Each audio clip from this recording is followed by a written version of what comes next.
이 우표에는 한국을 상징하는 반달 가슴곰과 러시아를 상징하는 불곰이 들어있었습니다. 네티즌들은 두 곰의 만남이 곰의 후손이라 하는 양국에게 큰 의미가 있다고 말했습니다.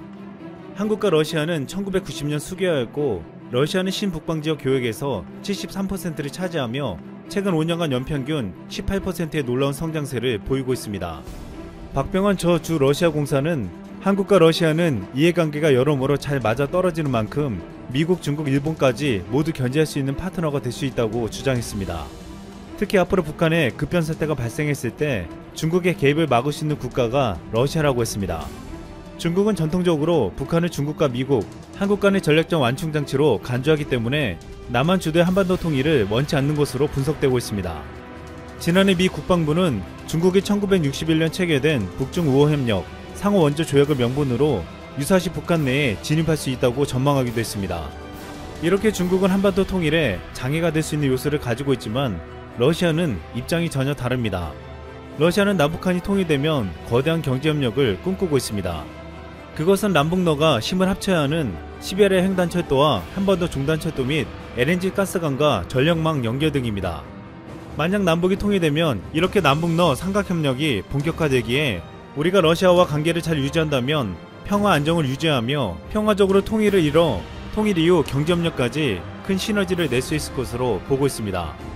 당장 북한의 중국의 입김이 세 보이지만 역사적으로 북한을 세운 건 소련이었습니다. 이 때문에 러시아도 북한을 자기 영향권으로 생각하고 있어 앞으로 남북 문제 해결에 강력한 우군이 될 수 있을 것으로 기대되고 있습니다. 또한 한국과 러시아는 일본의 억제에 대해서도 같은 감정을 가지고 있습니다. 한국에게 일본이 독도가 자신들의 땅이라고 주장하듯이 러시아에게도 일본은 쿠릴 열도를 달라고 요구하고 있습니다. 우리는 앞으로 핵잠수함과 항공모함을 만들어 일본을 견제하며 독도 야욕을 무산시키려고 하지만 러시아는 이미 일본에게 강력한 힘을 보여주고 있습니다. 러시아는 최근 쿠릴 열도의 방어를 강화하기 위해 주력 전차인 T-72B3을 배치했습니다. 또한 지대공 미사일 방어 시스템인 S-300 훈련을 처음으로 실시하며 일본을 두렵게 만들었습니다. 문재인 대통령은 과거 취임 후 처음으로 러시아를 방문해 푸틴 러시아 대통령과의 정상회담을 가진 바 있습니다. 여기서 푸틴 대통령은 문 대통령에게 예상치 못한 놀라운 선물을 했습니다. 바로 조선 환도였습니다. 1800년대 제작된 걸로 추정되는 이 칼은 1950년대에 미국인에 의해 미국으로 반출됐습니다. 그 뒤 러시아의 개인이 미국으로부터 사들인 것을 러시아 정부가 확보했다가 문 대통령에게 선물한 것입니다. 푸틴이 한국에 귀중한 문화재를 돌려주면서 양국의 우위를 두텁게 한다는 큰 의미가 담긴 것으로 해석되었습니다. 그런데 푸틴이 선물한 조선환도는 중요한 유물을 넘어 지금의 한국을 상징적으로 보여준다고 말하고 있습니다. 조선환도는 오랜 역사에 걸쳐 독자적인 제작 방법을 발전시켜 만든 우리 고유의 칼입니다.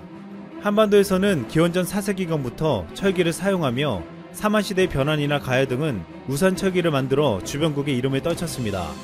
이들 국가는 일본에 철덩어리와 철로 만든 기구를 수출했습니다. 일본의 국보 칠지도도 사실 백제에서 일본으로 건너간 철제품으로 알려져 있는데 칠지도에는 이렇게 쓰여져 있었습니다. 369년 11월 16일 우리 백제는 무쇠를 100번 담금질하여 칠지도란 칼을 만들었다. 이 신성한 칼은 모든 외적을 물리칠 수 있는 힘을 지니고 있다. 백제의 왕이 특별히 외왕을 위해 만든 것이니 후세의 길이 전하도록 해라. 일부 일본학자들은 이 내용을 두고 일본의 속국이었던 백제가 외왕에게 바친 물건이라고 했습니다. 하지만 당시 백제의 국력이나 기술이 일본보다 월등히 앞서고 있었고 내용 마지막에 후세의 길이 보존하라는 명령조를 보았을 때 백제왕이 외왕에게 내려준 칼로 해석되었습니다. 삼국시대에 이어 조선시대까지만 해도 우리나라의 제철 기술은 세계 최고 수준이었습니다. 전문가들은 우리가 만든 것이 중국에서 만든 일반 도검보다 훨씬 강하고 질겼고 일본에도 절대 뒤지지 않았다고 했습니다. 우리는 문화적으로나 군사적으로 활보다는 활쏘기를 중시해왔기에 도금은 활보다 등한시 되었습니다. 조선시대 초기의 환도는 일본도보다 훨씬 짧은 편이었는데 이것은 찬 상태에서 활쏘기에 방해받지 않기 위해서였습니다. 하지만 임진왜란을 거치면서 환도는 확 달라졌습니다. 전쟁 당시 조선군은 일본군의 검술에 많은 피해를 보았고 체계적인 검술과 도금을 확립하는 것이 중요하다는 것을 깨달았습니다. 일본도는 환도에 비해 칼날 길이가 1.5배나 길었고 일본은 전국시대 오랜 전투 경험으로 습득한 검술로 우리를 위협했습니다. 일본군은 일본도로 조선군인과 양민들의 코와 귀를 베어서 가지고 갔습니다. 그런데 놀라운 것은 당시 최강이라 불리는 일본도는 환도보다 강도가 약했다는 것입니다. 일본은 전통 방식으로 합금이 아닌 철가루를 모아 재련하는 사철로 만들어 일본도는 강도가 매우 약했습니다. 대나무 베기할 때도 강도가 약해서 이빨이 잘 나가는 것이 일본도의 특징이었습니다. 이 때문에 일본 무사들은 보통 3자루 이상의 일본도를 가지고 다녀야 했습니다. 반면 조선의 한도는 왜구들이 쓰던 일본도에 대항하는 무기로 제작되어 절삭력이 우수해 가늘고 부러지기 쉬운 일본도에 비해 단단하게 제작되었습니다. 조선은 일본에게는 없는 우수한 철광석과 뛰어난 기술이 있었기 때문입니다. 결국 한도는 일본도의 장점을 따와 더욱 길고 튼튼하게 만들었습니다. 한도는 해외 어느 명건과 비교해도 뒤지지 않을 만큼 훌륭했습니다. 하지만 국내 현존 유물이 300여 점밖에 없을 정도로 지금은 희귀한 유물이 되었습니다. 1907년 일제의해 자행된 강제 군대 해산 이후 각 군영의 환도 대부분을 일본군이 압수해 상당수가 국권 피탈 이전에 유실되었습니다. 이후 일제강점기에 민간에 남아있던 왕실의 하사품이나 명검들도 일본인들이 대거 입수해 사라졌습니다. 일제패망 이후에도 6.25 전쟁 등 혼란을 겪으면서 국에 반출된 검은 헤아릴 수도 없이 많았습니다. 일본은 일제강점기에 우리의 한도를 가져가면서 자신들의 일본도를 2차 세계대전에서도 휘둘렀습니다. 태평양 전쟁 당시 일본도를 들고 미군에게 돌격하는 일본군의 모습은 서구인들에게 큰 충격을 주었습니다. 이후 일본은 60년대 이후 놀라운 성장을 하며 사무라이가 든 일본도를 통해 일본의 독특한 문화를 전 세계에 널리 알렸습니다. 일본도는 일본을 표현하는 이미지로 등장하며 사무라이 정신을 상징했습니다. 일본도는 일본에게 부끄러운 역사였지만 아름다운 검으로 둔갑시켜버린 것입니다. 일본은 과거 임진왜란 때 일본도를 앞세워 조선에게 큰 피해를 주었고 일제강점기 때도 일본도를 휘두르며 우리 민족을 탄압하고 괴롭혔습니다. 그리고 일본은 아직까지도 당시 우리를 유린했던 역사를 인정하지 않고 있습니다. 지난 1일 독일 베를린시 미테그 의회에서 평화의 소녀상 영구 설치 결의안을 의결했습니다. 일본 사토 마사이사 외교부회장은 최근까지도 소녀상 설치는 일본을 비판하는 운동의 상징이라고 압박했습니다. 하지만 미테그 의회는 영구 설치를 결의하며 틸로 우르이스 좌파당 의원은 평화의 소녀상은 2차 세계대전 중 한국 여성에 대한 일본군의 성폭력이라는 구체적인 사실을 기반으로 한다며 영구 설치를 위한 논의 과정에서 이 같은 구조적 문제가 부각될 수 있기를 바란다고 강조했습니다. 이제 일본이 전세계에 자랑했던 일본대의 환상은 깨져가고 있습니다. 일본도는 무쇠도 자를 만큼 강력한 줄로 알았지만 실제로는 기술력이 부족한 너무나도 약한 칼이었고 그것은 지금 일본의 모습을 그대로 드러내고 있습니다. 반면 일본도보다 더욱 강력한 환도를 만들어낸 한국은 전세계 위력을 발휘하고 있습니다. 임진왜란과 일제강점기 시절 우리는 일본도에 무기력하게 당하고 있었지만 이제는 칼없이도 일본을 압도하며 강력한 위력을 보여주고 있습니다. 일본이 한때 전세계를 점령했던 반도체, 가전, 조선업을 한국이 더 강력하게 만들어 선도하고 있고 그동안 일본의 사무라이 문화는 동양을 대표하는 듯 했지만 이제 대한민국에서 퍼지고 있는 한류는 아시아를 넘어 전세계를 휩쓸고 있습니다. 중국이 중공 코로나 바이러스 확산에 대한 국제적인 책임을 면하기 어려울 것으로 보입니다. 하나둘씩 사실관계가 드러나고 있는 가운데 한 달 전부터 미국이 제기해왔던 중국의 코로나 발병 고의 은폐설이 사실로 드러났기 때문입니다. 그것도 중국이 직접 자기 입으로 시인해서 말입니다. 어떤 상황이 벌어졌는지 살펴보겠습니다.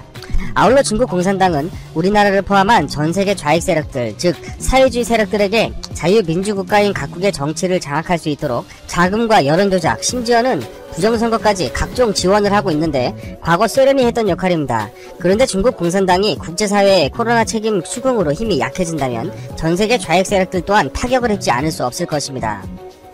5월 16일 영상을 만드는 바로 오늘 날짜로 중국이 미국이 제기한 의혹을 공개적으로 시인하고야 말았습니다. 중국은 코로나 확산 초기 실험실에서 보관 중이던 중공 코로나 바이러스 표본을 파괴한 적이 있다고 공개적으로 인정한 것이죠. 중국은 미국의 의심처럼 코로나 상황을 은폐하기 위한 것은 아니라고 주장을 했지만 왜 의혹을 제기한 지 한 달이 다 된 지금에서야 인정을 했는지에 대해서는 아무 말도 하지 않고 있습니다. 중국 국가위생건강위원회 관리 류덩펑은 15일 기자회견에서 중국 정부가 생물학적 안전을 보장하기 위해 지난 1월 3일 일부 실험실에 코로나 바이러스 표본을 폐기하도록 지시를 내린 일이 있다고 발표했습니다. 도널드 트럼프 미국 대통령은 우한에서 발원한 중국 코로나 바이러스 확산에 관해 중국의 고의적인 책임이 있으면 상응하는 대가를 치러야 한다고 경고했습니다. 중국 정부가 감염 확산 가능성을 파악하고서도 일부러 관련 정보를 공개하지 않았을 경우 그에 대한 책임을 지어야 한다고 한 것이었습니다. 트럼프 대통령의 이 같은 발언은 중국이 코로나 초동대처 과정에서 정보를 은폐했을 가능성을 염두에 두고 나온 것입니다.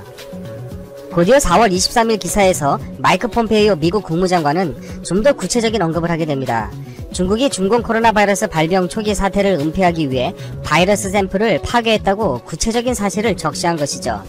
폼페이오 장관은 기자들에게 중국 공산당은 지난해 12월 31일 세계보건기구 WHO에 코로나 발생 사실을 보고한 후에도 자신들이 갖고 있던 정보를 공유하지 않았다고 주장을 한 것입니다.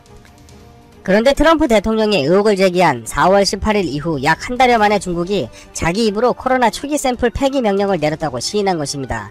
왜 한 달 동안 아닌 척 입을 다물고 있다가 갑자기 태도를 바꾸어서 시인을 하게 되었을까요?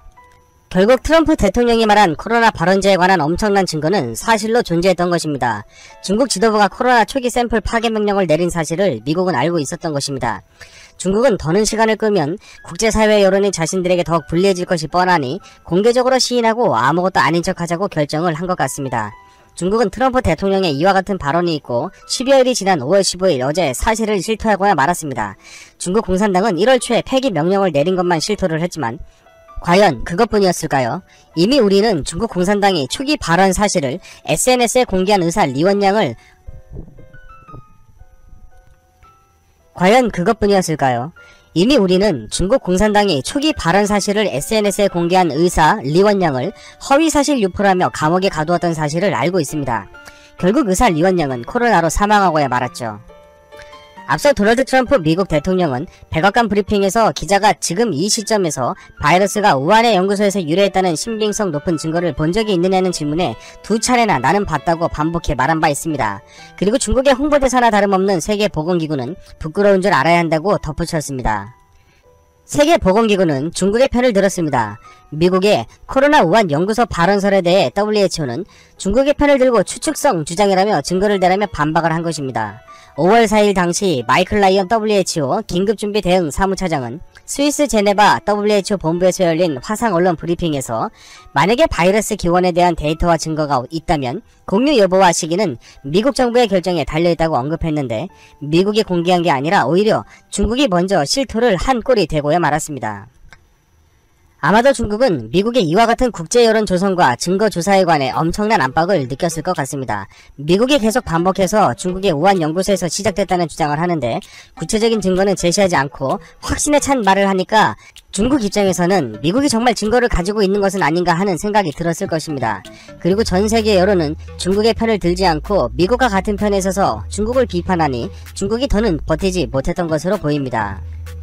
미국은 중국의 주구가 되어 중국 편만 드는 WHO의 자금 지원 중단을 결정하면서 거부르 여수스 사무총장이 사퇴하지 않으면 자금 지원 중단은 계속될 것이라고 했습니다. 팬데믹 선언을 미루고 중국이 사실을 은폐할 수 있는 시간을 벌어준 WHO가 응당한 책임을 져야 하는 것은 당연합니다.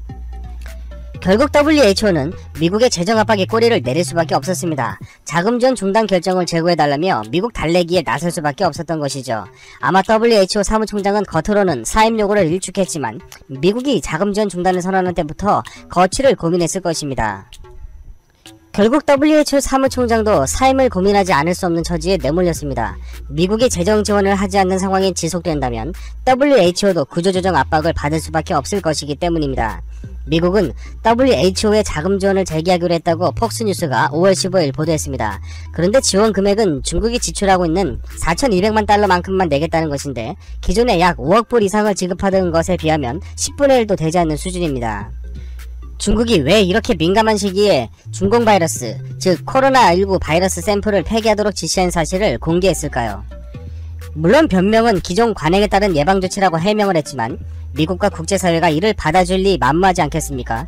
중국은 지금 전 세계로부터 소송을 당하고 있습니다. 국제소송도 있고 각국의 국내 소송들도 있습니다. 중국이 과거 매년 수천억 달러의 외화를 벌어들이면서 쌓아놓은 막대한 외화의 상당 부분은 중국 공산당 간부들과 공공기업들을 통해 해외 자산을 사들이는 데 사용이 되었을 것입니다. 그런데 만약 코로나 관련 해외 손해배상 소송들에서 대부분 지게 된다면 각국에서는 중국의 국영기업들과 공산당 간부들이 투자한 자국의 중국 자산을 압류하게 될 것입니다. 중국 공산당이 털려버리는 상황에 직면하는 것이죠. 국제사회의 여론이 악화되고 중국에 대한 손해배상 움직임이 현실화되자 중국은 더 이상 숨길 수 없는 증거에 대해서는 사실을 인정하되 미국이 주장하는 대로 증거가 활용되지 못하도록 변론을 하기 위해 인정을 한 것으로 보입니다.